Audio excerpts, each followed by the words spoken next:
여러분, 오늘 제가 드리는 이야기는 조금 무거울지도 모르겠습니다. 하지만 이 나이가 되어 돌이켜보니 젊었을 때 누군가 저에게 이 말을 해주었더라면 얼마나 좋았을까, 그런 생각이 드는 주제이기에 용기를 내어 말씀드리려 합니다. 여러분, 한번 솔직하게 가슴에 손을 얹고 생각해 보세요. 67이 되어 가장 힘든 것이 무엇입니까? 몸이 예전 같지 않은 것입니까? 통장에 남은 돈이 부족한 것입니까? 아닙니다. 제가 여러 사람을 만나보고 제 자신의 삶을 돌아보며 깨달은 것은 이것입니다. 이 나이에 가장 지치는 일은 젊은 날부터 내 곁을 지켰다고 믿었던 사람들이 사실은 함께 늙어가서는 안 될 사람이었다는 것을 너무 늦게 알아차리는 일입니다. 참 이상하지요. 젊었을 때는 몰랐습니다.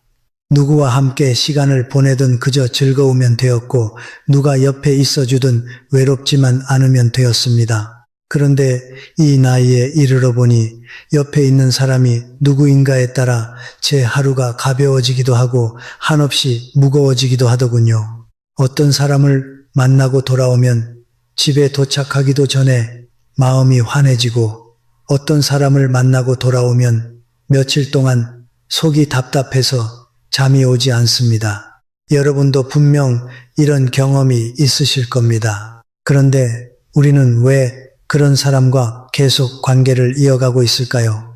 이유는 생각보다 단순합니다. 오래되었기 때문입니다. 익숙하기 때문입니다. 이 나이에 새 사람을 사귀는 것이 두렵기 때문입니다. 그리고 솔직히 말하면 혼자 남는 것이 무섭기 때문입니다. 그래서 우리는 마음이 무거워지는 줄 알면서도 그 무거움을 참아가며 관계를 끌고 갑니다. 참아내는 것이 인생의 미덕이라고 배웠으니까요.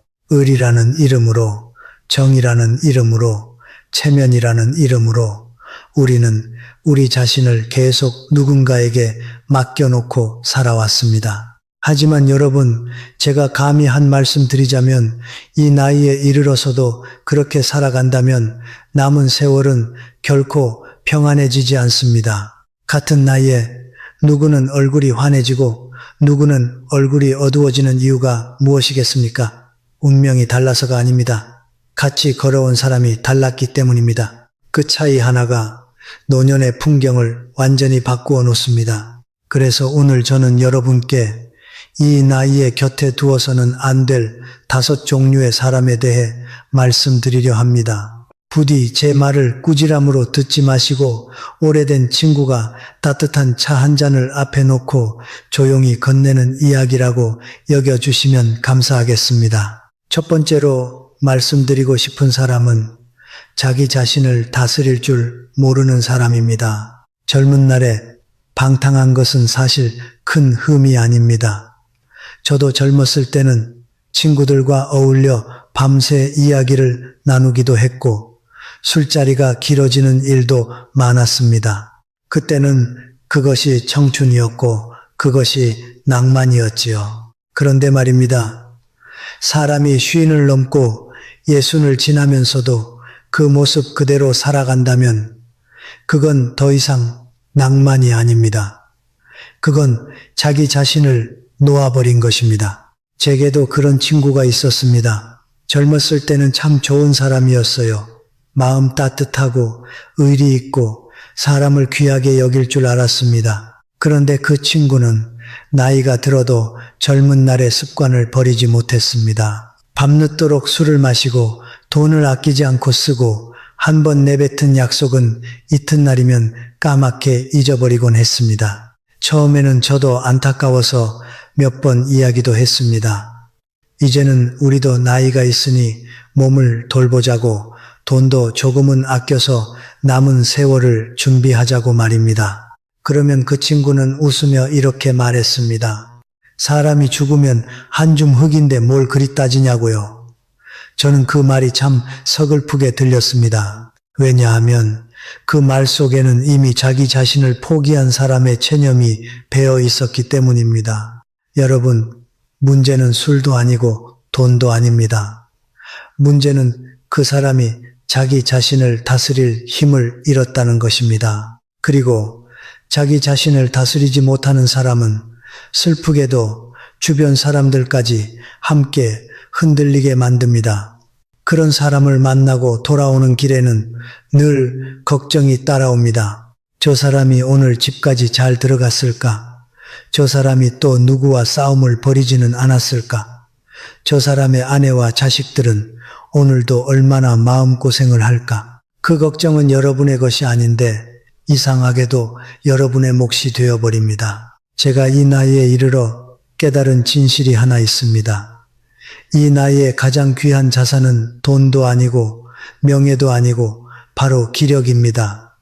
하루하루 남아있는 에너지입니다. 그 기력을 자기 자신도 지키지 않는 사람에게 계속 쏟아붓는다는 것은 마치 밑 빠진 독에 맑은 물을 붓는 것과 같습니다. 아무리 부어도 차지 않고 오히려 여러분의 우물만 말라갑니다. 한 사람의 살아가는 방식을 가장 정직하게 보여주는 것은 그 사람이 한 달 동안 시간을 어떻게 쓰고 돈을 어떻게 쓰는가 하는 것입니다. 그 두 가지를 가만히 살펴보면 그 사람이 어디로 흘러가고 있는지가 보입니다. 스스로 길을 잃은 사람을 여러분이 끌어낼 수는 없습니다. 그 사람이 스스로 멈추기 전까지는 아무리 손을 내밀어도 소용이 없다는 것을 저는 참 많은 세월을 돌아 깨달았습니다. 두 번째로 말씀드리고 싶은 사람은 조금 성취를 이루었다고 사람이 달라지는 사람입니다. 우리나라에 이런 오래된 말이 있지요. 사람의 진짜 됨됨이는 그가 무엇인가를 손에 쥐었을 때에야 비로소 드러난다는 것입니다. 가지지 못했을 때는 누구나 겸손합니다. 누구나 따뜻합니다. 누구나 고개를 숙일 줄 압니다. 그런데 그 사람에게 작은 권력이 생기고 얼마간의 돈이 들어오고 자식이 남보다 조금 잘 풀리기 시작하면 그때부터 그 사람의 진짜 모습이 조금씩 새어 나오기 시작합니다. 저에게도 그런 친구가 있었습니다. 젊었을 때는 참 사람 좋다는 평을 들었던 친구였어요. 만나면 편안했고 어려울 때면 먼저 찾아와 손을 내밀어 주던 사람이었습니다. 그런데 그 친구가 어느 해 사업이 잘 풀리기 시작하고 자식들이 자리를 잡고 이른바 남들이 부러워할 만한 위치에 오르게 되었지요. 그때부터였습니다. 만나면 전처럼 제 이야기를 물어주지 않았습니다. 자기 이야기만 길게 늘어놓았어요. 자식 자랑, 집 자랑, 골프장 이야기, 해외여행 이야기, 그리고 가끔 아주 짧은 순간이지만 저를 바라보는 눈빛에서 예전에는 없던 무엇인가가 느껴졌습니다. 그게 무엇이었는지 아십니까? 아주 은근한 업신여김이었습니다. 여러분, 노골적으로 무시하는 것은 차라리 쉽습니다. 보이니까요. 대응할 수도 있고 거리를 둘 수도 있습니다. 그런데 은근한 업신여김은 참 묘합니다. 말로는 표현할 수 없는데 마음은 분명히 느낍니다. 그리고 그 느낌은 집에 돌아온 뒤에도 며칠을 따라옵니다. 내가 무엇을 잘못했나? 내가 너무 예민한가? 아니면 저 친구가 정말 달라진 건가? 그렇게 혼자 속을 끓이게 됩니다. 그런데 제가 오랜 세월을 살아보니 한 가지가 분명해지더군요. 진짜 품격이 있는 사람은 성공하면 성공할수록 더 부드러워집니다. 더 낮아집니다. 더 너그러워집니다. 왜냐하면 그 사람은 이미 알고 있기 때문입니다. 자기가 지금 가진 것은 자기 혼자 힘만으로 얻은 것이 아니라는 것을, 운이 도왔고 때가 도왔고 사람이 도왔다는 것을 진심으로 알고 있기에 그 사람의 자세는 낮아집니다. 반대로 품격이 부족한 사람은 작은 성취만으로도 완전히 달라집니다. 작은 돌 위에 올라서 놓고 자기가 산 정상에 올랐다고 착각합니다. 그리고 그 착각의 대가로 가장 먼저 잃는 것은 자기 주변에 있던 오래된 사람들입니다. 왜냐하면 오래된 사람은 자기가 지금 얼마나 우쭐에 있는지 가장 정직하게 비추는 거울이기 때문입니다. 그래서 그런 사람은 본능적으로 오래된 사람을 멀리하기 시작합니다. 자기 새로 생긴 허영심을 상하게 하는 거울을 곁에 두기 싫은 것이지요. 가장 아픈 것은 무엇인지 아십니까?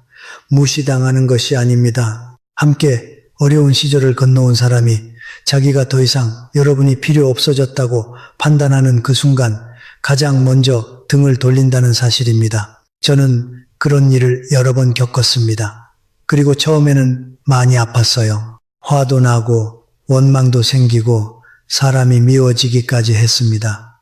그런데 세월이 더 흘러보니 알게 되었습니다. 그 사람은 원래 그런 사람이었는데 제가 그동안 못 본 것이었을 뿐이라는 사실을요. 시간이 그 사람의 본 모습을 보여준 것뿐 그 사람이 갑자기 변한 것이 아니었습니다. 그런 사람을 알아보는 방법이 하나 있습니다. 복잡하지 않습니다. 그 사람이 식당에서 일하는 분들에게 어떻게 말을 거는지, 택배를 배달해 주시는 분에게 어떤 표정을 짓는지, 자기에게 아무것도 줄 것이 없는 사람을 어떻게 대하는지 그것만 보면 됩니다. 권력자 앞에서의 모습, 친구 앞에서의 모습, 그것은 꾸밀 수 있습니다. 그러나 자기에게 아쉬울 것 하나 없는 사람 앞에서의 모습은 꾸며지지 않습니다. 그것이 그 사람의 진짜 얼굴입니다. 세 번째로 말씀드리고 싶은 사람은 나이가 들도록 자기 감정을 다스리지 못하는 사람입니다. 여러분, 흔히들 착각하시는 것이 있습니다.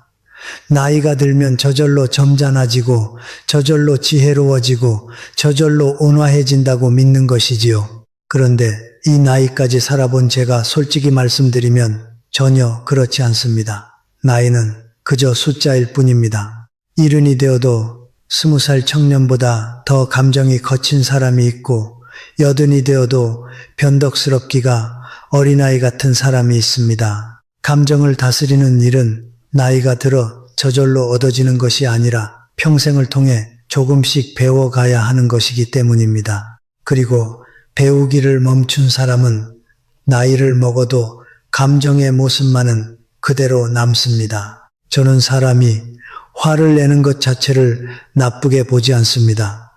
화는 인간의 자연스러운 감정입니다. 살다 보면 화가 나는 일이 왜 없겠습니까? 문제는 화가 나는 순간이 아니라 그 화를 어떻게 다루는가 하는 것입니다. 어떤 사람은 화가 올라오는 순간 잠시 숨을 고릅니다. 잠시 말을 멈춥니다. 그리고 그 화가 지나가기를 기다릴 줄 압니다. 그런 사람은 나이가 들수록 주변이 따뜻해집니다. 그런데 또 다른 사람은 평생을 살아왔으면서도 화가 올라오는 순간 그것을 곧바로 쏟아냅니다. 자기 가장 가까운 사람에게, 자기를 가장 사랑하는 사람에게 아무렇지도 않게 쏟아냅니다. 그런 사람 옆에 있으면 하루하루가 마치 살얼음 위를 걷는 것 같습니다. 제가 참 안타깝게 생각하는 장면이 있습니다. 요즘 많은 자식들이 부모님 집에 찾아가기를 망설입니다. 왜일까요? 부모를 사랑하지 않아서가 아닙니다. 부모에게 정이 없어서가 아닙니다. 단지 집에 들어서는 순간 또 어떤 감정의 폭풍이 기다리고 있을지 모른다는 두려움 때문입니다. 오늘은 아버지의 기분이 어떠실까? 오늘은 어머니께서 어떤 일로 서운해 하실까? 한마디 잘못 꺼내면 저녁 내내 무거운 공기 속에서 밥을 먹어야 할지도 모른다는 생각.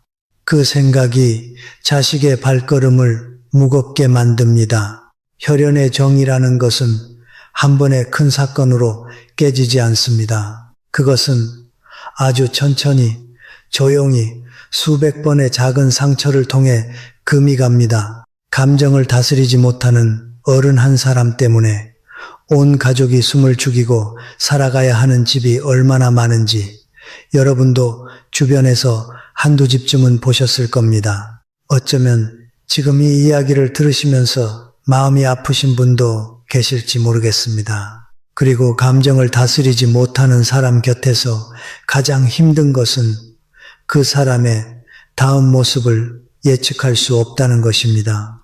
오늘은 웃으며 맞이해 주었지만 내일은 어떤 사소한 일로 얼굴을 붉힐지 모릅니다. 그래서 그런 사람과 함께 있을 때 여러분은 결코 완전히 편안해질 수가 없습니다. 마음 한구석은 늘 긴장해 있어야 합니다. 그 긴장이 몇 달, 몇 년 쌓이면 그것 자체가 병이 됩니다. 그 사람의 진짜 모습을 보고 싶으시다면 그 사람이 기분 좋을 때를 보지 마세요. 기분 좋을 때는 누구나 사람 좋아 보입니다. 대신 이 일이 자기 뜻대로 풀리지 않을 때, 누군가가 자기 말을 거스를 때, 자기가 예상하지 못한 일이 벌어졌을 때, 그 순간 그 사람이 어떻게 반응하는지를 보십시오. 그 반응이 그 사람의 진짜 얼굴입니다. 평소의 친절한 모습은 그 사람이 고른 옷에 불과합니다. 뜻밖의 상황에서 나오는 반응이 그 사람이 평생 살아온 습관의 정체입니다. 여러분, 이쯤에서 제가 한 가지 여쭙고 싶은 것이 있습니다. 지금 이 순간 여러분의 마음속에 떠오르는 얼굴 하나가 있지 않으신가요? 가까이 있는데 만나고 돌아오면 마음이 더 무거워지는 그런 사람. 분명히 정은 있는데 이상하게 그 사람을 만난 날 밤에는 잠이 잘 오지 않는 그런 사람. 그 사람이 누구인지 지금 한번 조용히 떠올려 보세요. 대답하지 않으셔도 됩니다.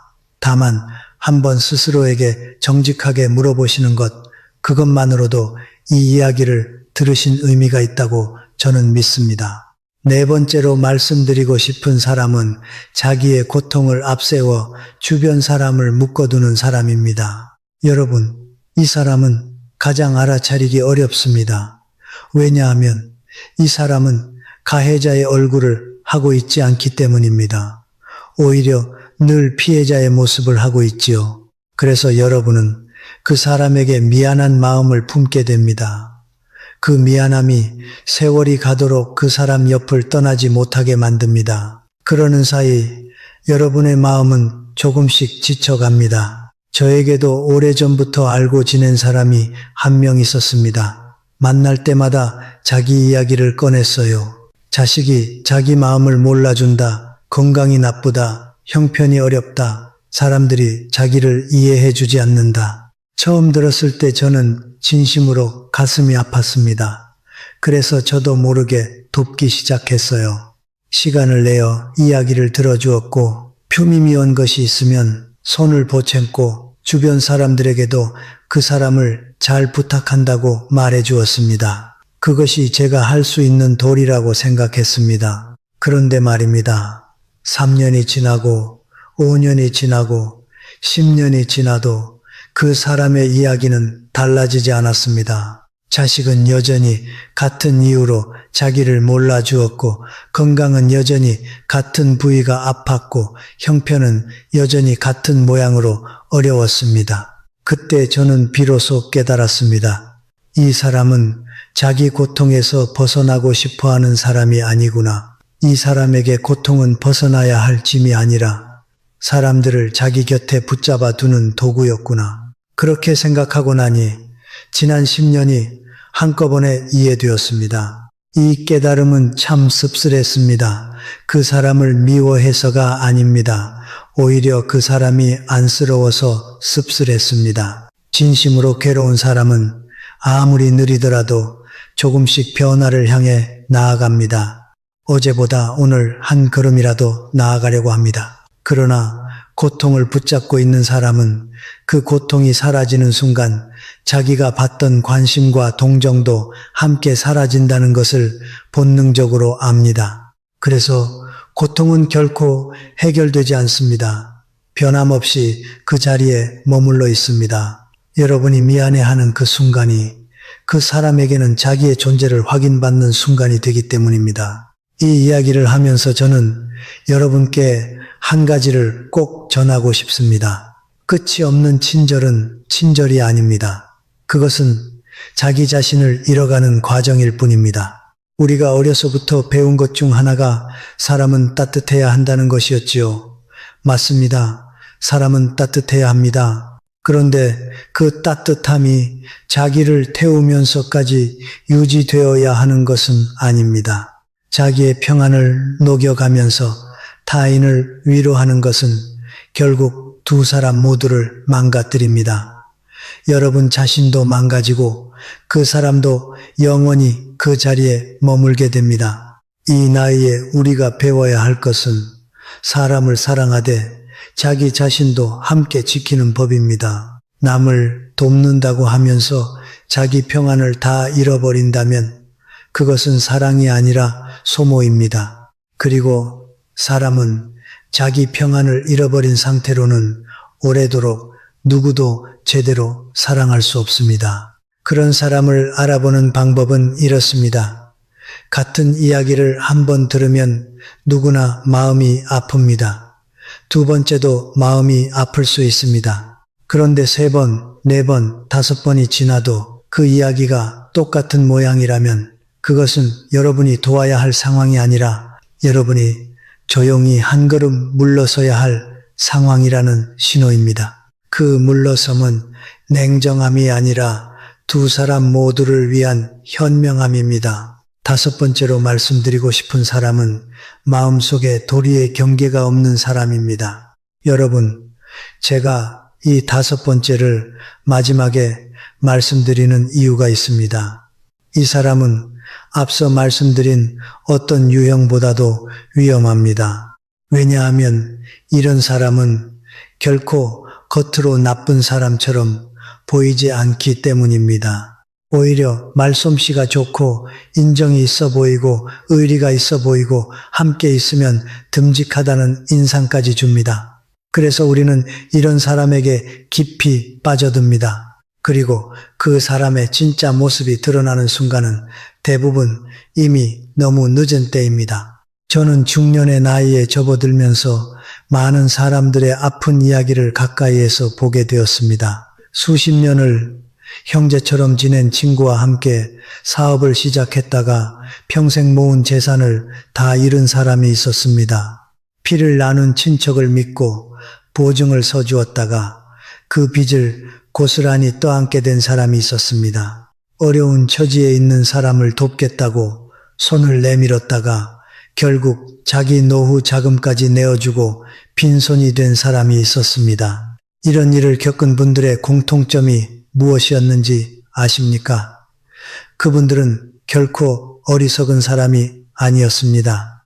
오히려 정이 깊고 사람을 귀하게 여기고 약속을 중요하게 생각하는 분들이었습니다. 그런데 그 좋은 마음을 알아본 사람이 그 마음에 기대어 자기 이익을 챙긴 것입니다. 그런 사람들의 또 다른 공통점이 있습니다. 그들은 결코 투박하지 않습니다. 오히려 매우 섬세합니다. 듣기 좋은 말을 할 줄 알고 필요한 순간에 감동적인 이야기를 꺼낼 줄도 압니다. 어떤 때는 자기 주머니에서 무엇을 꺼내주기도 합니다. 그래서 상대방은 믿게 됩니다. 아, 이 사람은 진짜 의리가 있는 사람이구나. 이 사람은 진심으로 나를 생각하는구나. 그런데 그 사람에게 정말로 큰 이익이 걸리는 순간이 찾아오면 그 순간 그 사람의 마음속에서는 무엇이 무너지는지 아십니까? 옳고 그름의 경계선입니다. 평소에 그럴듯하게 세워놓았던 그 경계선이 이익 앞에서 스르르 무너집니다. 왜냐하면 그 경계선은 본래 그 사람의 마음속 깊은 곳에 뿌리 내린 것이 아니라 인상을 관리하기 위해 겉으로만 그려놓은 선이었기 때문입니다. 반대로 진짜 품격이 있는 사람은 어떻게 하는지 아십니까? 이익 앞에서 멈출 줄 압니다. 자기에게 과분한 것이 온다면 그것을 받지 않을 줄 압니다. 잘못이 생기면 그것을 자기 몫으로 받아들일 줄 압니다. 그런 사람은 말이 많지 않아도 행동 하나하나에 무게가 있습니다. 그 무게가 어디에서 오는지 아십니까? 그 사람의 마음속에 옳고 그름의 경계가 분명히 자리 잡고 있기 때문입니다. 그 경계는 보여주기 위한 것이 아니라 스스로를 지키기 위한 것입니다. 반면 도리의 경계가 없는 사람은 이익이 생기면 어떻게든 손에 쥐려 하고 허물이 생기면 어떻게든 남에게 미루려 합니다. 그 과정에서 형제도 친구도 오래 은혜를 베풀어 준 사람도 그 사람에게는 도구가 되어버립니다. 그리고 이것은 오래 관찰해야만 보이는 것이 아닙니다. 한 번, 정말 단 한 번이라도 그 사람이 이익과 책임을 어떻게 대하는가를 유심히 보면 그 사람의 뿌리가 드러납니다. 이 나이에 겪는 재산의 손실이나 사람에 대한 배신은 젊었을 때와는 무게가 다릅니다. 젊었을 때는 다시 일어설 시간이 있었습니다. 다시 모을 수 있는 세월이 남아 있었습니다. 그러나 이 나이에 한 번의 실수는 남은 세월 전체를 흔들어 놓습니다. 그래서 이 나이에 가장 조심해야 할 사람은 큰 소리로 나쁘게 구는 사람이 아닙니다. 좋은 말을 참 많이 하는데 그 말 뒤에 뿌리가 없는 사람입니다. 그런 사람을 알아보는 눈을 저는 여러분께 꼭 가지시라고 말씀드리고 싶습니다. 자, 여러분, 여기까지 제 이야기를 들어주셔서 정말 감사합니다. 5 종류의 사람을 말씀드렸습니다. 자기 자신을 다스리지 못하는 사람, 성취를 이루자 마음이 달라지는 사람, 감정을 다스리지 못하는 사람, 자기 고통으로 주변을 묶어두는 사람, 그리고 마음속에 도리의 경계가 없는 사람. 이 5 사람에게는 한 가지 공통점이 있습니다. 여러분이 알아채지 못하는 사이에 아주 조용하게 여러분의 기력을 빼앗아 간다는 것입니다. 그 사람들은 자기가 그런 일을 하고 있다는 것을 모릅니다. 그리고 여러분도 정의라는 이름으로 그 빠져나가는 기력을 애써 외면해 왔을지 모릅니다. 여러분, 이 나이에 가장 어려운 일이 무엇인지 아십니까? 좋은 사람을 새로 만나는 일이 아닙니다. 지금까지 함께 해온 사람 중에서 더 이상 함께 해서는 안 될 사람과 조용히 거리를 두는 일입니다. 이것이 정말 어렵습니다. 왜냐하면 오래된 정이 있기 때문입니다. 함께 지나온 세월이 있기 때문입니다. 그 사람이 혹시라도 상처받지 않을까 걱정이 되기 때문입니다. 그런데 여러분, 거리를 둔다는 것은 그 사람을 미워하는 일이 아닙니다. 그 사람을 버리는 일도 아닙니다. 그저 여러분 자신에게 조용히 말해주는 것입니다. 남은 내 인생은 이제는 조금 가볍게 걸어가고 싶다고요.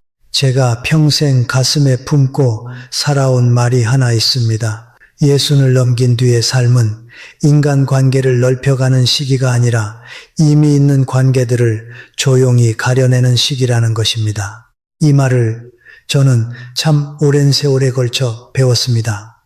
젊었을 때는 사람이 많을수록 인생이 풍요로운 줄 알았습니다. 그런데 나이가 들수록 인생의 풍요는 사람의 숫자가 아니라 관계의 결에서 온다는 것을 알게 되었어요. 편안한 사람 한두 명만 곁에 있어도 그 노년은 무척 따뜻합니다. 반대로 수십 명이 주변에 있어도 그 중에 여러분의 마음을 무겁게 하는 사람이 여럿이면 그 노년은 내내 피곤합니다. 혹시 오늘 이 이야기를 들으시면서 몇몇 얼굴이 머릿속을 스쳐 지나가지는 않으셨는지요? 그것은 여러분이 매정한 사람이어서가 아닙니다. 그것은 여러분이 비로소 자기 자신을 바라보기 시작하셨다는 증거입니다. 이 나이에 그 깨어남이야말로 여러분이 자기 자신에게 줄 수 있는 가장 큰 선물입니다. 자식이 줄 수 있는 것도 아니고 친구가 줄 수 있는 것도 아니고 돈으로 살 수 있는 것도 아닙니다. 오직 자기 자신에게 조용히 자기 손으로 건네는 선물입니다. 여러분, 저는 이 나이가 되어 비로소 알게 된 것이 하나 있습니다. 인생의 마지막 몇십 년은 누구와 함께 보내는가에 따라 완전히 다른 색깔이 된다는 것입니다. 아침에 일어나 창을 열었을 때 오늘은 어떤 사람을 떠올릴 것인가? 오늘은 어떤 목소리가 내 마음을 따뜻하게 해줄 것인가? 그 작은 것이 하루의 전부를 결정합니다. 그 작은 것이 한 주의 전부를 결정합니다. 그리고 그 작은 것이 쌓여 여러분의 노년이 됩니다. 그러니 부디 여러분의 남은 시간을 아끼십시오. 여러분의 마음을 아끼십시오. 오늘 저녁 집에 돌아와 조용히 차 한 잔을 앞에 놓고 여러분이 지금 곁에 두고 있는 사람들을 하나씩 떠올려 보시기를 부탁드립니다. 그리고 그 중에서 여러분의 마음을 편안하게 해주는 정직한 바라봄 하나가 남은 인생을 바꿉니다. 저는 이 이야기를 들으면서 어떤 사람을 비난하려는 마음은 조금도 없습니다. 사람은 누구나 완전하지 않습니다. 저도 그렇고 여러분도 그러실 것이고 우리 주변의 모든 사람이 그렇습니다. 다만 그 불안전함 속에서도 여러분의 평안을 지키는 것은 여러분의 몫입니다. 아무도 대신해 줄 수 없습니다. 자식도 배우자도 가장 오래된 친구도 대신해 줄 수 없습니다. 그것은 오직 여러분 자신만이 할 수 있는 일입니다. 마지막으로 여러분께 한 가지 부탁을 드리고 싶습니다. 오늘 이 이야기를 들으시면서 마음속에 떠오르는 사람이 있으시다면, 그리고 그 사람에 대해 지금 겪고 계신 일이 있으시다면 댓글 한 줄을 남겨주세요. 짧아도 괜찮습니다. 여러분의 이야기를 조용히 읽고 다음 영상에서 더 깊이 함께 나누어 드리고 싶습니다. 혼자 감당하고 계신 그 무게를 비록 화면을 통해서지만 함께 나누고 싶은 마음에서 드리는 말씀입니다. 그리고 오늘 드린 이야기가 여러분의 마음에 조금이라도 가 닿으셨다면 좋아요 한번 그리고 구독 버튼을 눌러주시면 저에게는 큰 힘이 됩니다. 제가 앞으로도 여러분과 이런 이야기를 계속 나눌 수 있도록 조용한 응원을 보내주시기를 부탁드립니다. 여러분, 남은 하루 평안하시기를 바랍니다. 오늘 밤에는 편안한 잠자리에 드시고 내일 아침에는 조금 더 가벼운 마음으로 창을 여시기를 바랍니다. 그리고 여러분의 남은 세월이 좋은 사람들과 함께 따뜻한 빛 속에서 천천히 흘러가기를 진심으로 기원합니다. 오늘도 제 이야기를 끝까지 들어주셔서 진심으로 감사드립니다. 다음에 또 뵙겠습니다.